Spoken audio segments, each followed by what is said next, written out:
Good morning, children. Are you fine? Okay. Take your test, page number 205. Take your test. Mark and Lisa went to Panjim in Goa. The house they stayed in had steps that went up to a wide veranda with railings.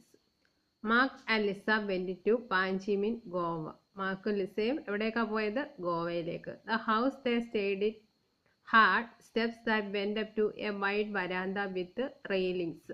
അവരുടെ അവിടുത്തെ house എങ്ങനെയുള്ളതായിരുന്നു? Big house ആണ്, അതുപോലെ തന്നെ wide വരാന്തയുണ്ട്. Peoples are here in the evenings to enjoy the sea breeze. ആളുകൾ വൈകിട്ട് കാറ്റ് കൊള്ളാൻ വേണ്ടി എവിടെ ഇറങ്ങിയിരിക്കും? ആ വരാന്തയിൽ. There were big windows opening into the veranda. അതുപോലെ there were big windows opening into the veranda. വരാന്തയിലേക്കുള്ള big windows our തുറന്നിടും. There were many pillars. The walls and pillars were built from red stone and local wood. There were many pillars. The walls and pillars were built from red stone and local wood. ഹൗസിന് ഒരുപാട് pillars ഉണ്ടായിരുന്നു. Pillars means തൂണുകൾ. The walls and pillars were built from red stone and local wood. ഇത് എന്തുകൊണ്ടാണ് ഈ പില്ലേഴ്സും അതുപോലെ വോൾസും ഒക്കെ ചെയ്തിരിക്കുന്നത്? Red സ്റ്റോണും local വുഡും ഉപയോഗിച്ചാണ്.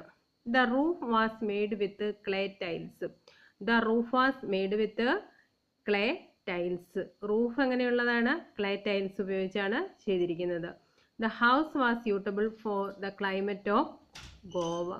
അവിടുത്തെ ഹൗസ് എങ്ങനെയുള്ളതായിരുന്നു?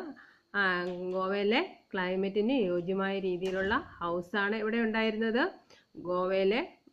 ഗോവയിലുണ്ടായിരുന്നത്. ഓക്കെ. മാർക്ക് ആൻഡ് ഒന്നുകൂടെ നോക്കിയോ. Mark and Lisa went to Panjim in Goa.